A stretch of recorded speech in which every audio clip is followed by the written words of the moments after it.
Primero que nada, bienvenidos. Soy Farina Reyín, ya me conocen. Y continuando con el marco de este congreso, primero provecho a todos, vamos a desayunar mientras vemos. Y antes de empezar con la plática, tenemos el día de hoy una agenda corta, pero muy productiva, porque el día de hoy es cuando se va a firmar el documento que se va a enviar con todos los acuerdos que hemos hecho durante estos días de congreso. Pero antes de empezar con la siguiente plática, tienen todos ustedes el Power Vote, el sistema de votación. Vamos a presentar 3 preguntas que les pedimos nos apoyen para contestar. Tienen ustedes aquí en el sistema que tienen en su mesa con números, y vamos a contestar del 1 al 4. Entonces, la primera pregunta es, en su opinión, ¿considera que la relación oncólogo-paciente que se menciona en la literatura de 15 a 20 casos nuevos de cáncer infantil al año para un oncólogo debe conservarse en nuestro país? El rango en México debería ser 1, 15 a 20, que es lo que es sugerido en la literatura. 2, 20 a 40. 3, 40 a 60. Y 4, más de 60. Entonces, ¿tienen todos ustedes el sistema? Y votamos, por favor. Corre tiempo para votar.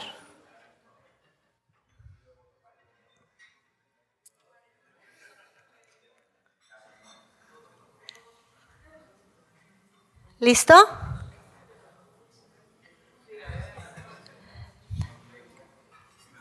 ¿Le dan clic, por favor? Y sí, efectivamente, 15 a 20. Sí, doctora, contestó. Yo quiero hacer un comentario. La verdad es que ese número de 15 a 20 superior a la literatura nos habla de la distribución del tiempo entre la parte clínica, ¿no? Que tenemos un 60%, 15% de investigación, 15% de enseñanza y 10% de funciones administrativas. Pero es importante, escuchar la opinión de todos. 20-40, por ejemplo, me parece un número también muy adecuado, muy manejable. Me parece que la 40-60 obviamente ya es una sobrecarga de trabajo y pues nadie votó por el más de 60. Quiero decir mi opinión porque a mí yo fui de las del 20-40, por ejemplo, ¿no? Uh-huh. Siempre, y hemos encontrado algunos artículos que decían entre 20 y 30, ahora encontramos que les presentaba el primer día, en donde dice los canadienses que 15, pero estoy externando mi opinión en función de la cual voté por el número 2, o sea, yo quisiera que también alguien opinara al respecto, alguien más. Aquí el doctor Carlos va a opinar. Yo también opiné número 2, 20-40, porque creo que 20 yo creo que es un número correcto. Yo personalmente como oncólogo me siento más cómodo cuando veo un poquito más de pacientes y cuando veo menos, ¿no? Por la práctica, por la experiencia. He pasado épocas de mi vida que veía 40 o 60 nuevos por año y eso es demasiado. Pero yo creo que el número, creo que seguramente está entre 20 y 30, quizá ese número. Menos de 20, creo que en algún momento, si es una práctica muy pequeña, se puede perder experiencia, en cierta manera, creo yo. Pero también he opinado de la misma manera. Sí. ¿Alguna otra opinión? Pablo.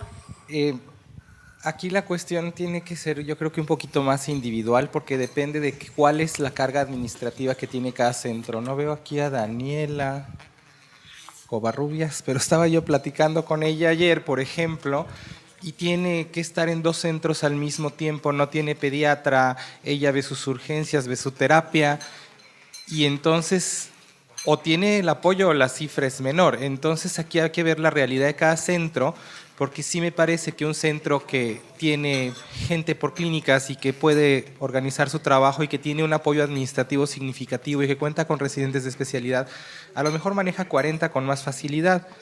Mi centro a lo mejor puede bajar a 25, 30, pero hay centros que no. Entonces aquí el análisis yo creo que es pormenorizado en cuanto a los recursos de apoyo para saber quién puede manejar cuántos. Uh-huh. Esa es la opinión.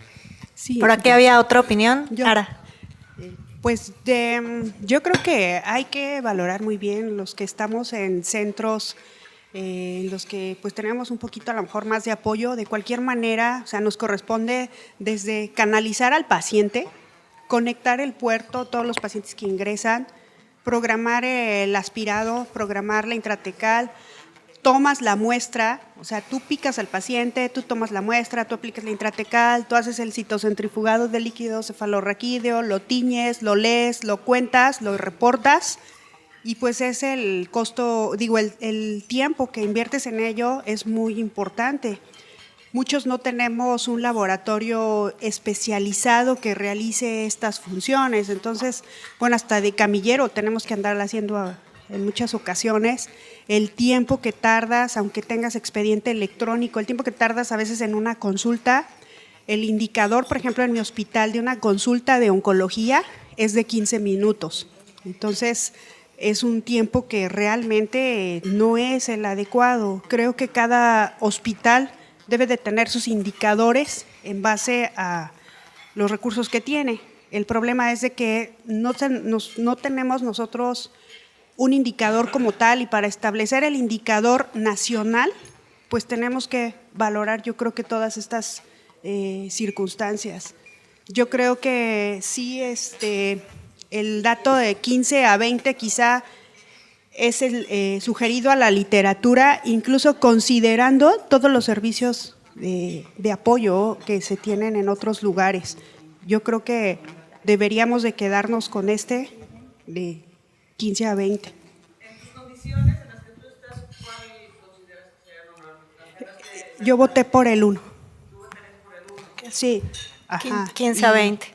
En 15 a 20 yo creo que anual, máximo, sería bueno para nosotros por todo lo que les menciono. O sea, te toca todo, o sea, ve por la biometría. Cargar la Virgen y aventar los cohetes. Así es, entonces sí es algo muy, muy importante para nosotros. El tiempo es vital.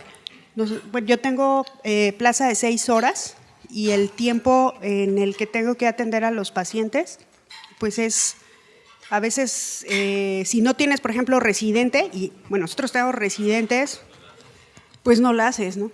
Entonces, la situación administrativa de llenar, por ejemplo, el recetario, solicitudes y todo, que lo tenemos que hacer aún en expediente electrónico, pues de cualquier manera, yo creo que el tiempo es el indicador para nosotros en la institución para consulta de primera vez es de 30 minutos, ¿sí? Y el de consulta de subsecuente es de 15 minutos.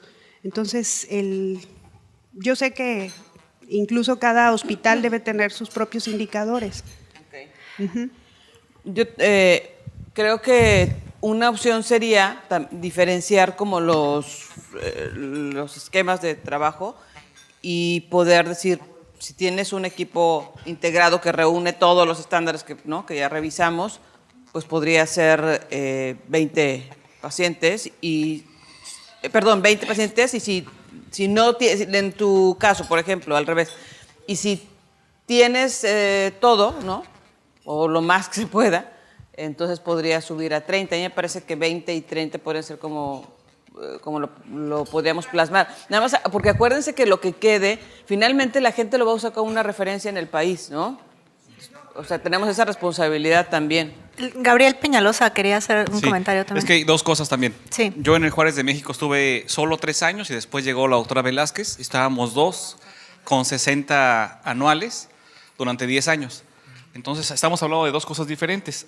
Hay que ver cuántos hay de base, que yo creo que no debe haber ninguna unidad con menos de 2, y a partir de ahí empezar a contar lo de 20 o 40, ¿no? Porque para mí, estando 10 años la doctora Velázquez y yo, con 60 pacientes al año, cuando uno se va de congreso, de vacaciones o de incapacidad por embarazo, lo que sea, en realidad el otro se queda con todo el trabajo. Y todo el trabajo incluye enseñanza a los residentes, punciones lumbares, consulta externa, hospitalizaciones.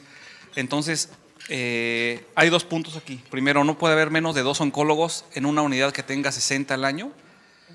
Y a partir de ahí, a lo mejor contar los siguientes. Esto finalmente va a beneficiarnos a los que somos pequeños hospitales y a los grandes hospitales también. El infantil tiene, 12 adscritos. Entonces, hay que tener cuidado con las cifras que manejamos. Uno de los... Bueno, 9, pero 9 más residentes más residentes de oncología, ¿no? Uno de los maestros precisamente en la cuestión de calidad en la atención, que es el maestro Donavedian, habla de la calidad en la atención médica como la aplicación de la ciencia y la tecnología, que es lo que estamos hablando cada uno en sus centros, de manera que se rinda el máximo de beneficios para la salud sin aumentar los riesgos. Entonces, evidentemente no es la misma situación lo que prevalece en el Hospital Infantil de México, por ejemplo, a la situación que prevalece en el Juárez. Pero sí tenemos que buscar un indicador, una cifra, porque de esto es lo que se va a presentar y es lo que se va a sugerir. Y la otra tenemos que justificarlo bien, porque el mundo de adultos, por ejemplo, en el Juárez, que se convive con servicio de adultos, es enorme. Claro. Ellos ven muchísimos pacientes por cada oncólogo que hay. Sí. Entonces, para ellos es increíble que haya 3 adscritos en este momento con 60 niños al año. Dicen, no ves nada. Sí. Ellos ven cientos nuevos al mes. Sí, claro. El doctor Omar Tello tenía otro comentario.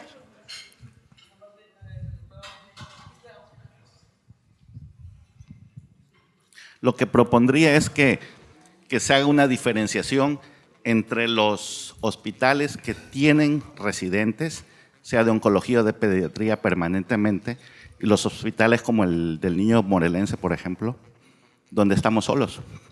Y efectivamente hacer la de la biometría, la del inmunofenotipo, la del cariotipo, pasar indicaciones, pasar visita en urgencias, pasar visita en terapia, uno solo y hacer toda la parte administrativa, imposible.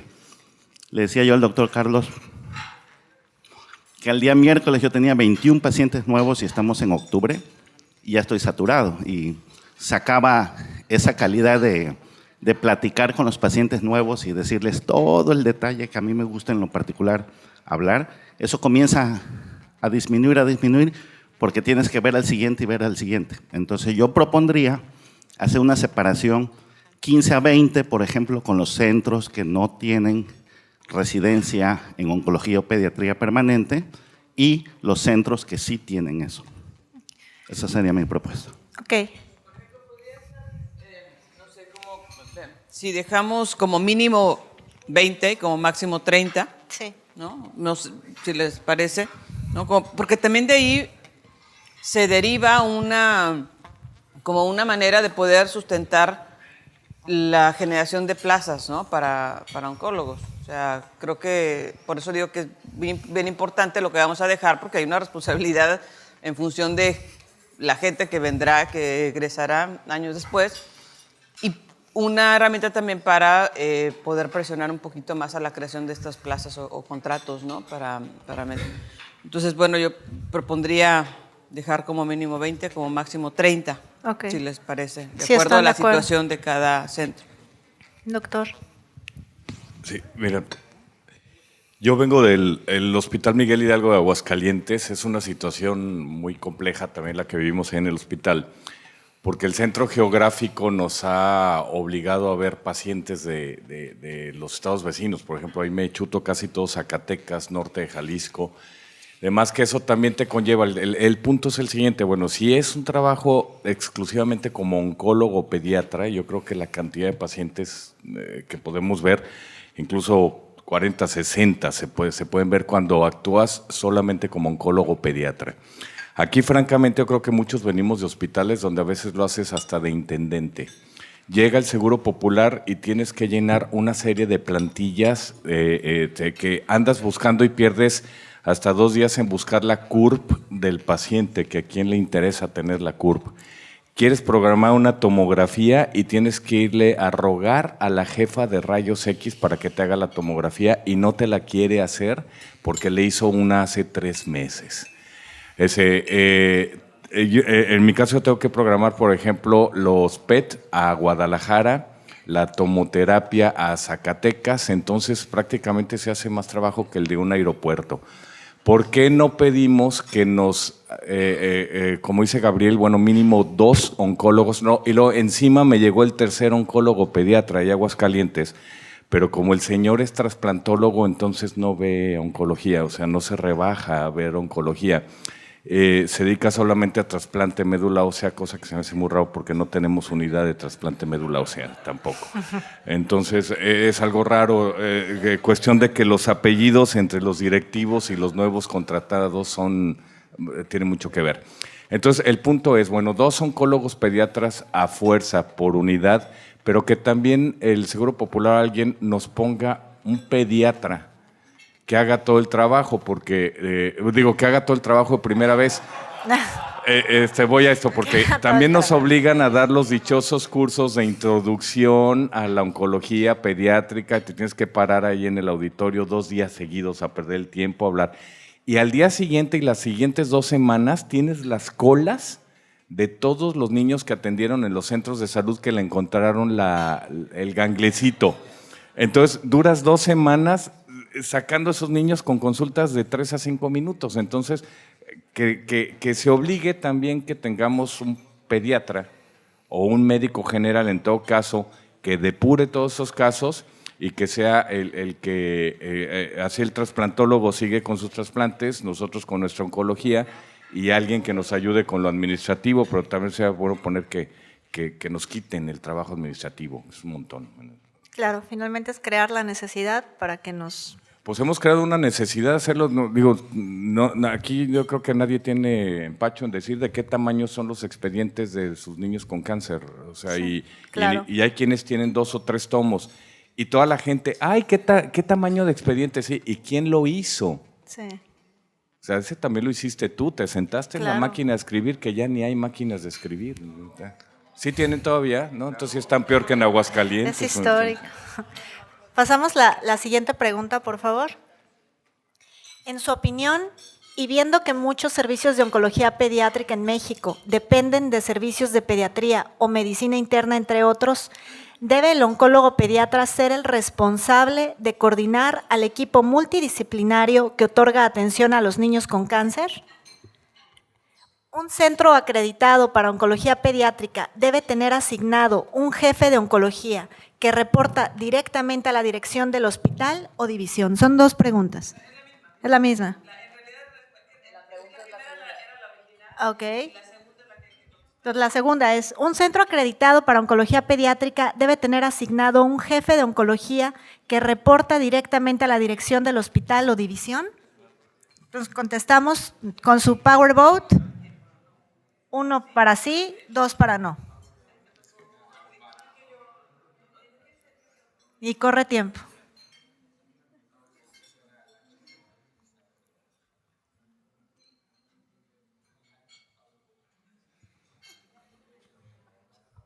¿Ya? ¿Nos pueden poner pues sí.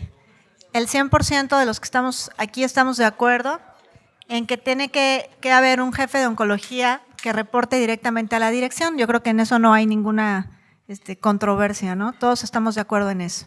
La siguiente pregunta, por favor.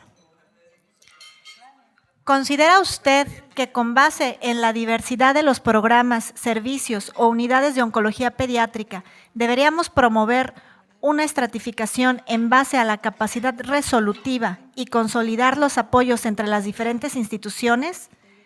¿Debemos promover una estratificación en base a la capacidad resolutiva de los hospitales? 1 es sí, mediante acuerdos interinstitucionales.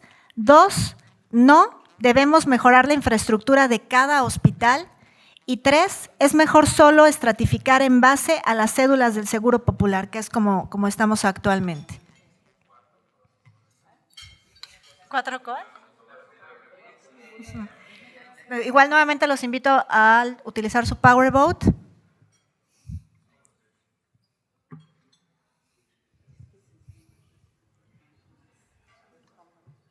¿Listo?